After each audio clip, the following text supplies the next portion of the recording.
Oh, masayang araw po mga ka-PL.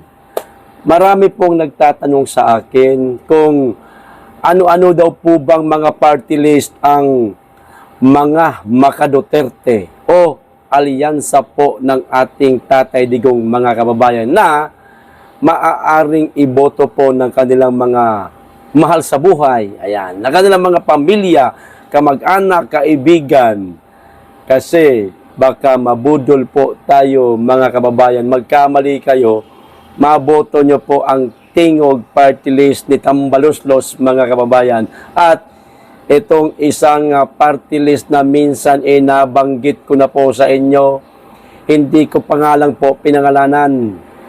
Later on, papangalanan ko na po sa inyo mga kababayan kapag kinapalan po nila yung mukha nila at pag nagpa-endorso po sila sa ating pangalawang Pangulo, Inday Sara Duterte, na samantala mga kababayan, noong mga panahon na nililitis po ang ating Tatay Digong sa Senado, nililitis po ang ating Tatay Digong sa Kongreso, itong party list na ito mga kababayan, natutuwa pa. Tapos ngayon, ang kapal ng mukha, mga kababayan, tila magpapa-endorso pa yata sa ating Tatay Digong. Hayaan nyo po, isang araw, papangalanan ko po sila bago po ang halalan, mga kababayan. Sa ngayon, wag muna at kinukumpirma ko lamang po kung talaga bang kakapalan nila yung mukha nila sa pagpapa-endorso kay VP Inday Sara. Sana wag pong mabudol ang ating pangalawang Pangulo na i-endorso sila. Nako, malaking pagkakamali. VP Inday Sara, binabanatan kayo niyan. O eto na po mga kababayan, yung mga party list na maaari pong iboto natin. No? Kung kayo marami-rami sa inyong pamilya, halimbawa nasa 10, ayan, o 5, na bilang ang inyong pamilya o baka mas marami pa. O pwede po ninyo itong hati-hatiin mga kababayan para po walang lamangan. Pero kung talagang solid po kayo sa isang party list, maaari din naman po.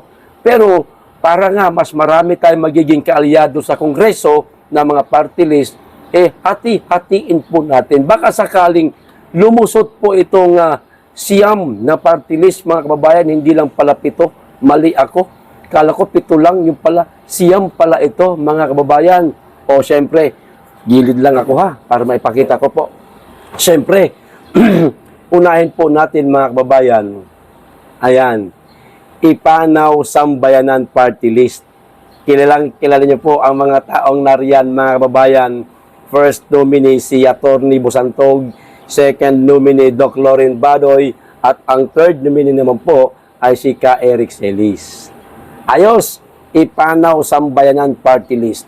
Suportahan po natin. At yan po ang aking ini-endorso. Ayan, inilalapit sa inyo. Okay?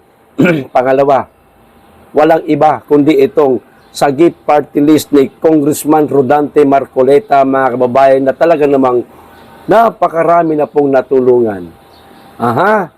Pangatlo, ito po, isa sa mga sinusuportahan din po ng ating Tatay Digong, ayan, PPP Party List, mga kababayan, Pwersa ng Pilipinong Pandagat. Itinaas na po ni Tatay Digong ang kamay nito at ni Mayor Baste Duterte. Pang-apat, ayan, Bisaya Gyud. Kilalang-kilala rin po yan, mga kababayan. Yung mama na yan na nasa litrato. Ayan po, si Greco Belhican na talaga namang grabe pong makasuporta sa ating Tatay Digong at bumabanat din minsan kay Bangag, mga kababayan. Ayan ito pa. Ito, talaga namang nangunguna ho ito. Ayan, Duterte Youth Party List, mga kababayan, hanggang sa ngayon. Si Ronald Cardema at sa ngayon yata yung kanyang asawa na kaibigan po natin ito, makailang beses na po natin ito nakasama sa mga rally. Si Congressman Cardema No, ito pa. ABP party list, mga kababayan, ang meaning yata nito. Dito ako nalilito eh. Ang bombero ng Pilipinas. Ayun pala ang ibig sabihin nito, mga kababayan. ABP, ang bombero ng Pilipinas. Ito pa. Malasakit, Bayanihan party list. Ito po yung kay Senator Bongo, mga kababayan. Kilala po natin ang malasakit ni Senator Bongo na napakarami na pong natulungan. Siguradong marami din po itong matutulungan. Ayan. Ito, Gabay Party List. Attorney Harry Roque po, mga kababayan. Numero 139 sa balota. Ayan. Maliwanag na maliwanag. Atin yan, mga kababayan. Gabay Party List. Huli. One Aguila Party List, mga kababayan. Ito yung ipinopromote o ini-endorso po ni Governor Osman, yung Muslim po, kapatid nating Muslim na madalas po natin makitang sumasampa po sa entablado.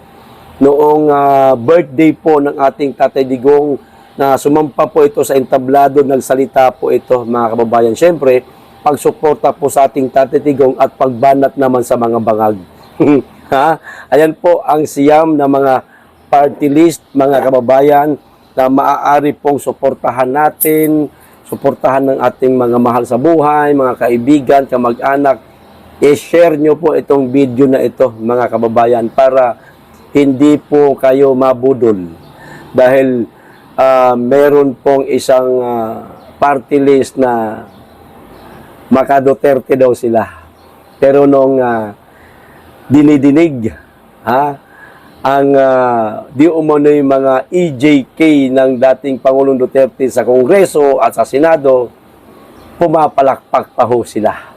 Na para bagang gusto ho nilang makulong ang ating Tatay Digong.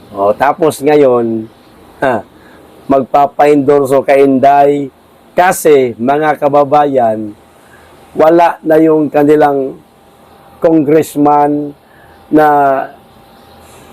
nasa Quadcom na ngayon na biglang lumipat po sa Tricom. Ewan ko lang kung nakaisang beses o nakadalawang beses yata siyang dumalo sa Tricom para usigin itong mga vlogger. No? Itong congressman na ito, kaibigan ko to. Madalas ko po itong binabanggit sa inyo, mga kababayan. Basta, sa mga susunod na araw, bago po ang halalan, sasabihin ko po sa inyo kung sino itong congressman na ito, na ngayon magtatapos na sa kanyang termino, na tumatakbo naman sa pagka-gobernador sa Laguna. Ayan, At itong kanyang party list na, ewan ko, kanya ba ito o baka merong ibang nominee nito. Basta, ini-endorso niya ko kasi itong party list na ito. Sa mga susunod na araw, papangalanan ko po itong party list at inaalam ko pa po, mga kababayan, kung talaga bang magpapa-endorso sila. Kung kakapalan nila yung mukha nila, magpapa-endorso po sila kay Inday Sara, mga kababayan. Pero kapag makonsensya sila, makonsensya sila na teka, nung nililiti si PRRD, binabanatan natin yan. Tapos, ngayon, magpapa-endorso tayo, ang kapal naman ng mukha natin. Sana, ganun. Kung hindi, di ba, mga kababayan, matapos niyong banatan ang dating Pangulong Duterte, bigla kayong magpapa-endorso. Di umano. Ayan. Yan pa po ang sabi-sabi ngayon. Di umano. Ayan Pinaklaro ko nililinaw ko. Kasi nabasa ko po sa GC namin Nag-live nga ako. Ayon sa mga usap-usapan nila doon, nagbabasa lang ako, magpapa-endorso daw sila kay BP Sara. Ewan ko lang kung tatanggapin ni Inday Sara ang kagustuhan nilang ma-endorso sila, mga kababayan. Baka mabudol si Inday. Diba? Sana wag mabudol si Inday. Mga kababayan. Ayos! So, maliwanag na po, mga kababayan. Yung siyam na party list po, maaari po natin pagpilian. Kaya pakipasa po itong video na ito sa inyong mga kakilala, kaibigan, paryente, mga kapatid, lahat na maaari po ninyong bigyan itong link na ito, itong video na ito para pagpilian po nila. Pero sa akin po, siyempre, ipanaw Sambayanan Party List. Ayos, hanggang dito lang. Maraming salamat. Mag-iingat kayo lagi, higit sa lahat. Mahalin po natin ang Pilipinas.